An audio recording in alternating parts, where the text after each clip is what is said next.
In 2006, I was a college student at Arizona State. I lived in an off-campus apartment on the ground floor of a major street here in Phoenix called Baseline. That summer, Phoenix was plagued by 2 serial killers.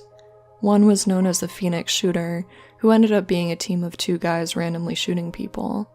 The other was the Baseline Killer, a rapist murderer who was targeting victims in my neighborhood. Having 2 active serial killers put the entire city on edge, and everyone was talking about it. I even saw articles in big newspapers like Time and Newsweek about them. The fall 2006 semester had just started at the time. Now, you may already know this, but Phoenix is hot in August. It would get really stuffy in my apartment, so I'd usually leave the window cracked a little bit to get some cool morning air into my room. I kept the blinds down for some visual cover, though. One morning, a strange sound woke me up. It was the crack of dawn, right before 5 a.m., and the sun had barely come up. It was the sound of light tapping on the window, and it seemed intentional. In my tired state, I figured it was just a bird or some tree branches and rolled over to try and fall back asleep. Tap, tap, tap. Silence. After about 90 seconds of nothing, the tapping returned in that same pattern, and I knew at that point it was absolutely purposeful. I was positive it must be coming from a person outside my window. Of course, I assumed it was my boyfriend at the time, since he thought it was cute to try and scare me sometimes. Feeling a little bit bratty, I decided to make him wait, but after a while of continued tapping, I started to get angry. I couldn't believe he'd pull a prank on me while I was trying to sleep. This was just like him, and I was definitely going to have to give him a piece of my mind for bothering me so early in the morning. I laid there in silence, annoyed, as the tapping continued every few minutes. After a while, I got up to get a glass of water, trying to think of ways to get my boyfriend back for his stupid prank. When I saw some movement through the slit in the blinds, I finally marched over and yanked them to the side, ready to confront him. Definitely not my boyfriend. I yelled loudly, "What the fuck?" He was taken aback by my anger, but only slightly. The vision of that man outside my window that morning will be with me forever. More specifically, his eyes and the feeling they gave me. Words can't do justice to how terrifying his eyes were. They looked like black orbs, absolutely predatory. When I see pictures of killers like Ted Bundy or Charles Manson, that's exactly what he looked like. Pictures don't do it justice, though. It's completely different when you experience someone like that in person. I was totally floored. Something about this man was profoundly wrong. He was crouched down. He was wearing dark clothes and a Nike hat. After I yelled at him, he calmly whispered to me, "Can I talk to you?" I can't even describe how creepy that sentence is to hear from a stranger outside your window. It still sends chills down my spine to think of how those words sounded. His hands subtly moved towards his waist. I later learned that he would blitz attack his victims, and he was usually armed with a gun. All that separated us was the window screen. This was only about a 3-second interaction at this point, so I didn't have much time to think. Even so, I thought of Ted Bundy and how he'd pretend to be crippled to lure in his victims.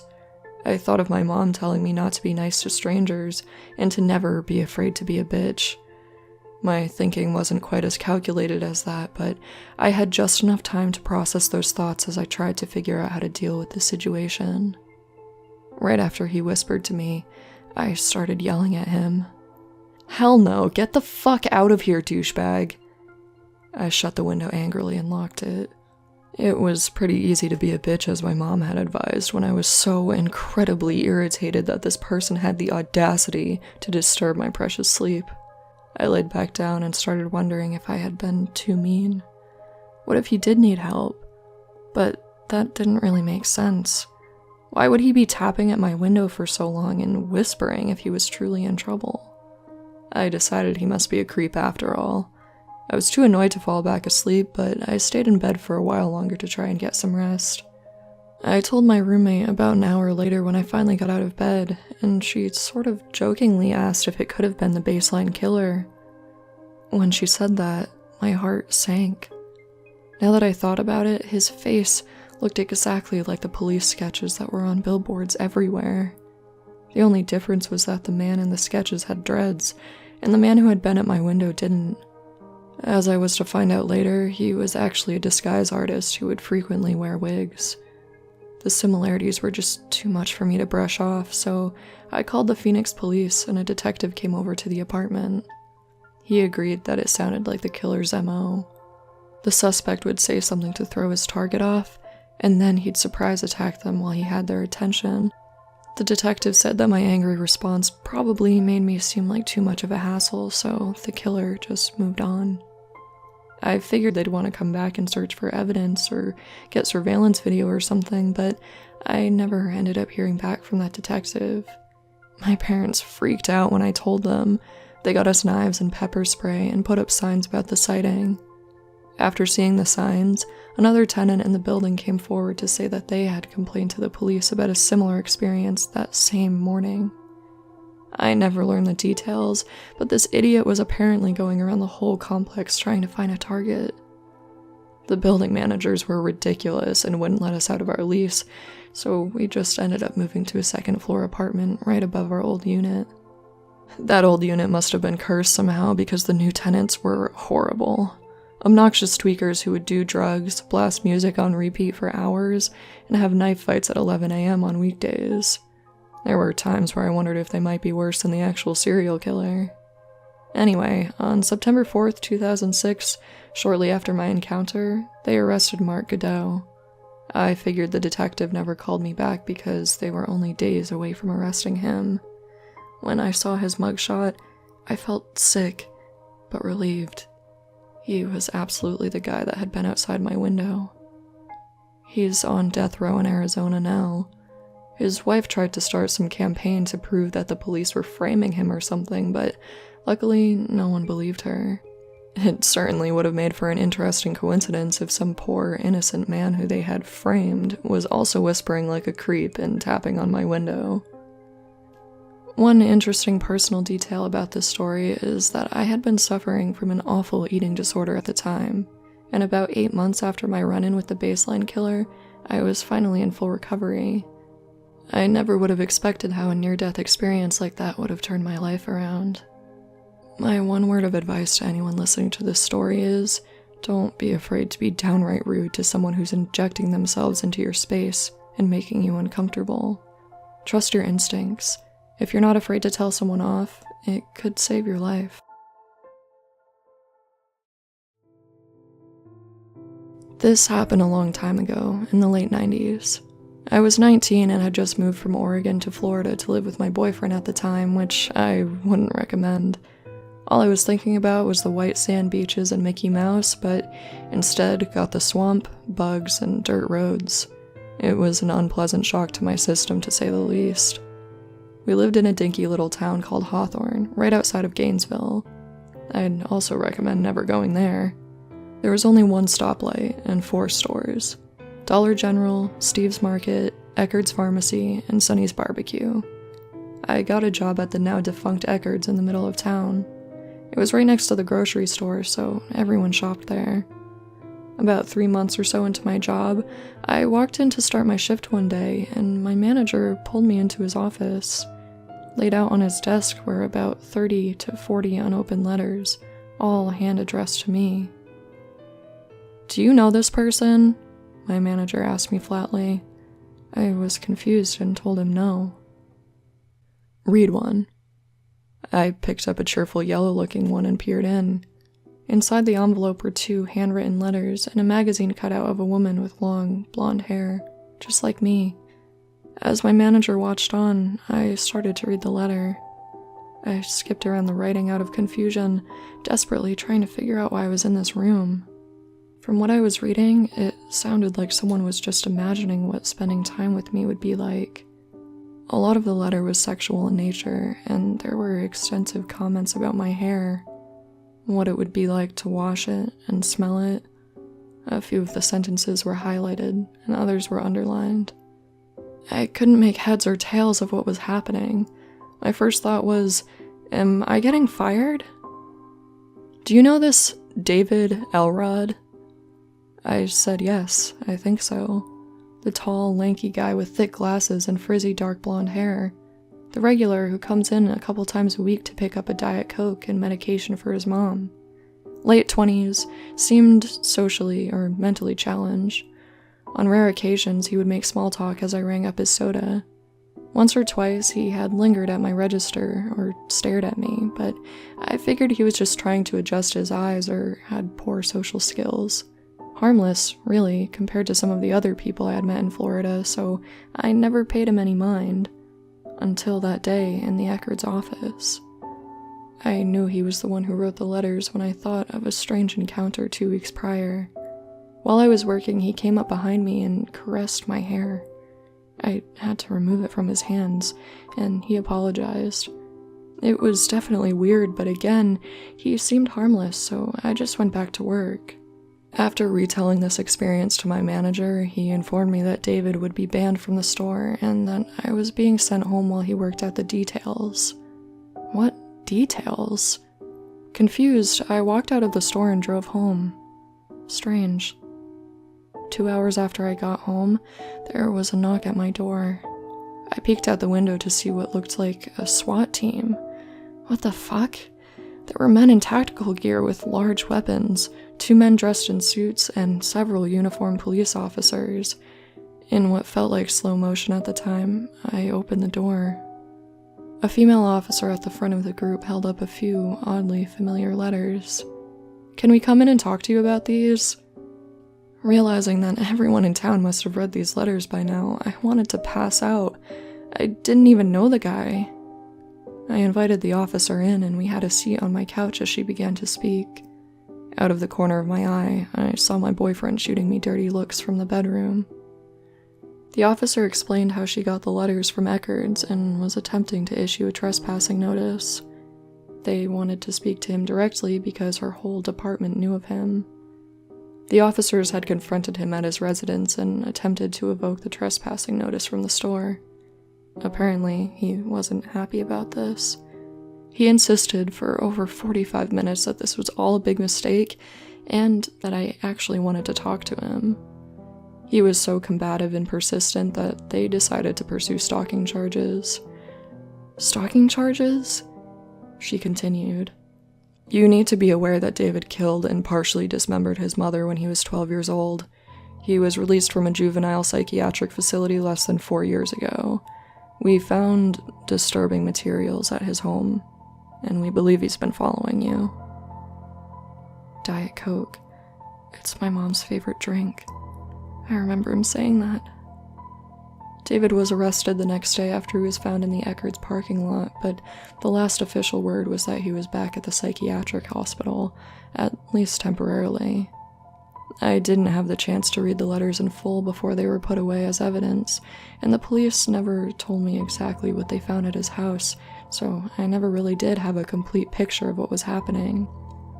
My boyfriend at the time was a huge ass about the whole thing, so I moved back to Oregon a week later without ever getting any closure.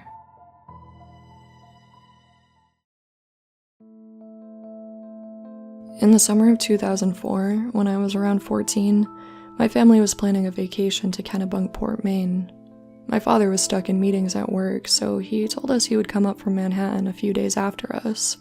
My mom wanted to get the trip started early and drive up north, which was super annoying to me at the time, but we didn't really have much choice, so my siblings and I loaded into the car and started the drive. The trip was uneventful, but there were a few delays, so we ended up getting in a lot later than originally planned. Because of this, the owners of the house we were renting had turned in for the night, and we weren't able to get a hold of them to get our keys. Looking back, this was horrible planning, but apparently they were pretty strict about the key pickup time. My mom was unfazed, though, and decided she wanted lobsters, so we headed to one of our favorite spots. She called my dad to see if he could make us reservations at a nearby hotel from New York while we ate. We were enjoying our lobster when a guy came up and started chatting to my mom. We were kind of out in the boonies, so I figured it was just a friendly local making conversation. During their chat, my dad called my mom, and she excused herself to speak with him. Apparently, all the hotels in the area were booked for the night.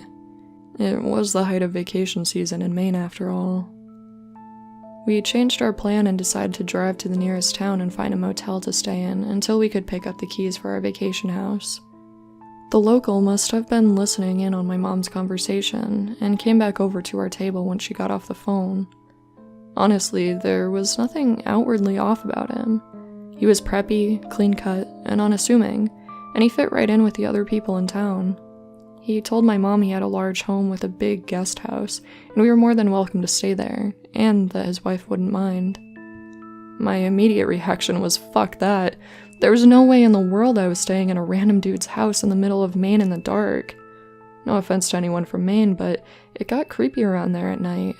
My mom, however, decided this guy must be trustworthy. He said he was in finance, and my mom was an investment banker, so they chatted enough for her to determine that he wasn't totally full of it. I called my dad in hysterics.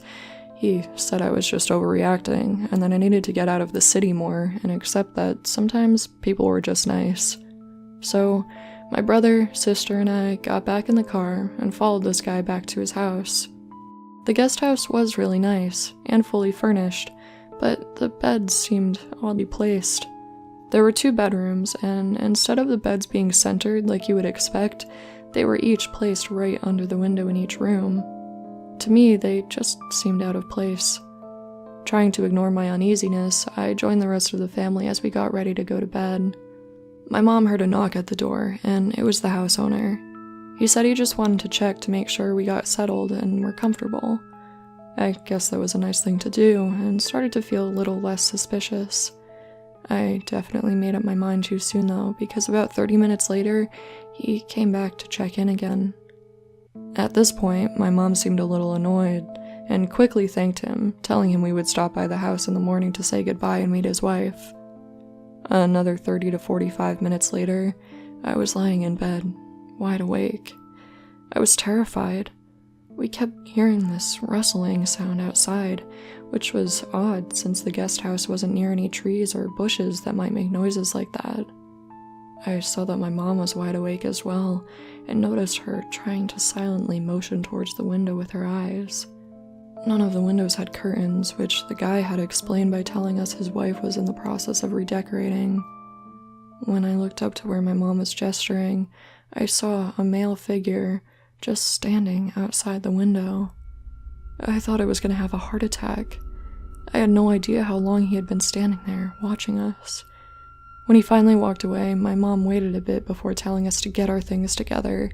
She wasn't messing around. We got my dad on the phone as we quickly packed up, and I could hear him flipping out at my mom on the other end of the call. My mom told us she was going to put some stuff in the car and ordered us to follow her out. This was around 2 a.m., so it was pitch black outside. When we got into the car, we pulled around to the front of the main house so my mom could return the key and get us the fuck out of there. However, when we got up front, all the lights were off. Not just that, but it looked like no one had been home all night. The porch light, table lamp in the front window, everything was black. On top of that, the 2 cars that had been in the driveway were gone. The local's car, and what we had presumed was his wife's car.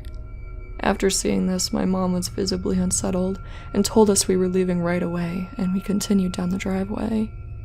The gate at the end of the driveway had been deadbolted and padlocked shut from the inside. We still had our dad on the phone, and when we told him it didn't look like a super strong gate, he said to just rev it and get out of there. We were in a big SUV, so we were able to break through pretty easily. We drove straight back to New York City, not speaking the entire time. We haven't returned to Maine since, and my parents refused to speak about it. I had asked another family member one night when he was drunk, and he let out a detail I had never heard back then. They didn't tell you? The actual owners of that house were on vacation. I'm assuming my mom or dad must have followed up with local authorities to figure that out, but had never told us.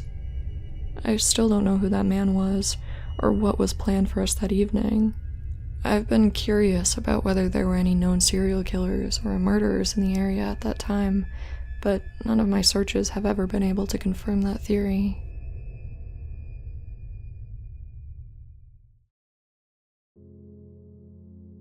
This story takes place in October 1977.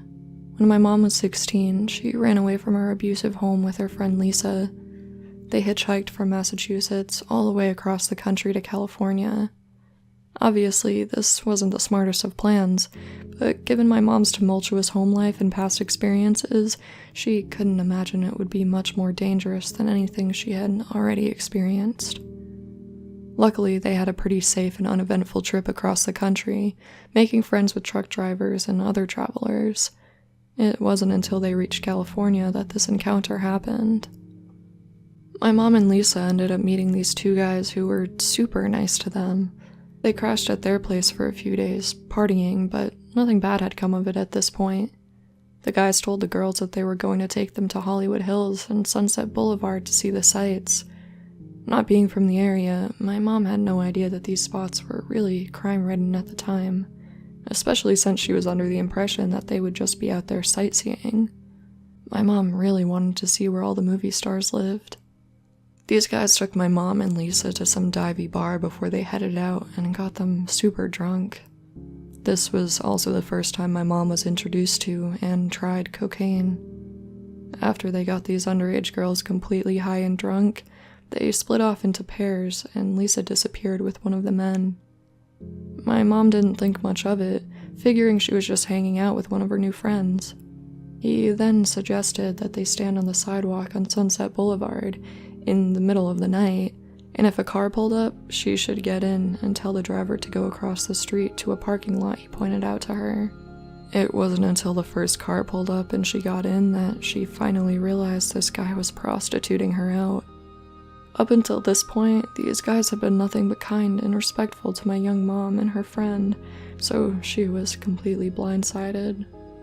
On top of that, sadly, this type of abuse was not a new experience for her either. She got into the car, but instead of pulling into the parking lot as she asked him to do, the driver continued straight.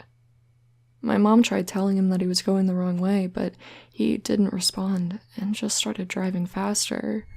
My mom moved towards the door handle, but he locked it, hit her, and attempted to hold her down at the same time, telling her she wasn't going anywhere. She knew in that moment that if she didn't find a way to escape that car, she was going to be dead. In one swift move, she unlocked the door, pulled the handle, and tuck and rolled out of the car. His car came to a screeching halt in front of her.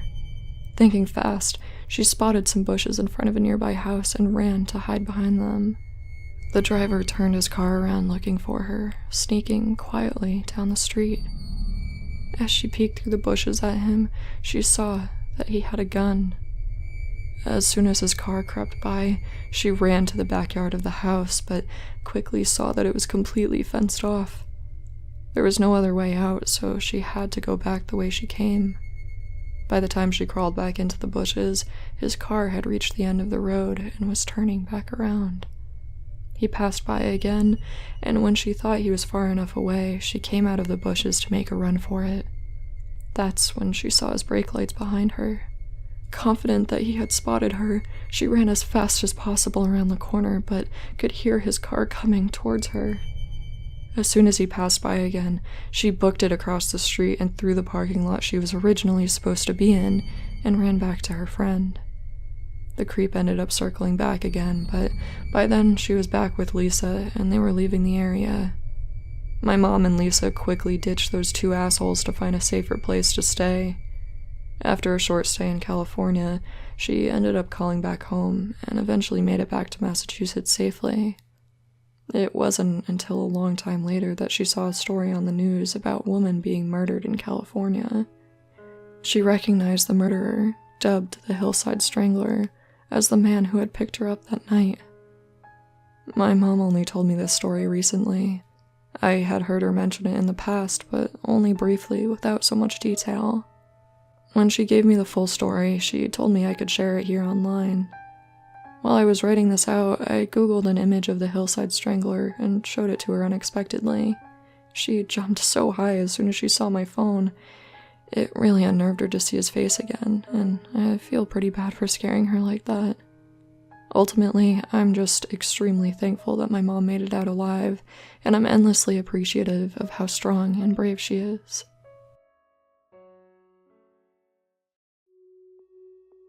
In 1968, my grandpa was working as a professional rodeo announcer, traveling all over the western US almost every weekend. In the early days of his career, he would just drive to each rodeo, wearing out about 2 new cars every year. After a while, instead of burning through vehicles and wasting a ton of time and money, he started flying small planes. Each time he had an announcing job, Grandma would drive him out to the Salem airport to his hangar. He'd fly out to his destination, and she'd come pick him up when he returned. Grandpa was on his way back from a rodeo one day, and called Grandma from whichever city he was in, telling her he'd be back late, around midnight or 1 a.m., so she could come by around then to pick him up. After waiting until a little closer to his arrival time, Grandma hopped in her Lincoln, the preferred car of Grandma's everywhere, and made her way through the back roads of South Salem to the airport. This town isn't known for being a very happening place even now, and in '68 that held especially true. For this reason, it struck Grandma as odd that a pair of headlights pulled out behind her on the empty, winding road at this time of night. She kept glancing in the rearview mirror, and each time, the car behind her was the same distance away. It matched her turn for turn. She took a roundabout route to prolong the trip a bit, hoping that whoever it was would stop following, but they never eased up. By this point, she figured Grandpa must have arrived at the airport. Of course, she had no way to tell him what was happening, and nowhere to go, since every gas station and mini-mart from Eugene to Portland was closed. Grandpa was not known for his patience, so she finally turned into the airport and headed down the row of hangars. The car remained behind her, and now she knew they must have bad intentions. There was no reason to follow a lone woman down a dead-end road through a closed airport. She pulled up to Grandpa's hangar. He would always leave the light on, and the large roll-up door opened slightly so that he could hear her drive up and start locking up. So as she pulled up, she laid on the horn in long, insistent blasts. She waited anxiously, not sure what would happen next. The car behind her stopped, and a pudgy, unpleasant-looking man got out. My grandma, not one to back down from a fight, got out of her car. She had no idea what she would do, but she sure as hell would face this creep. Just then, my grandpa emerged from the hangar. Silhouetted in the headlights, wearing his Stetson boots and suit, he looked like an even bigger man than he was. "Who the hell is this?" he shouted, with a hint of accusation in his voice. "I have no idea," my grandma responded. "He's been following me for miles." Right then, the man ran back to his car and gunned it out of there. What he didn't realize was that the road he was headed down was actually tarmac, and he wound up at the end surrounded by fences and fields. My grandparents pursued, shooting down the runway after him. They pulled up parallel to the fence, making sure the man had nowhere to go. Grandpa got out of the car, stomped up to the man's open window, leaned in, and grabbed him by the collar. The man went pale as my grandpa confronted him for following his wife. After making some stern threats, he finally released the man and got back in the car, heading back home with my grandma and looking back occasionally to make sure no one was following behind them. The encounter was far from forgotten when they saw the man again. This time, it was on the news. He was found guilty for strangling 4 women to death. He had even kept the foot of one of his victims to model his woman's shoe collection. The rest of the bodies he tied to engine blocks and threw into the Willamette River.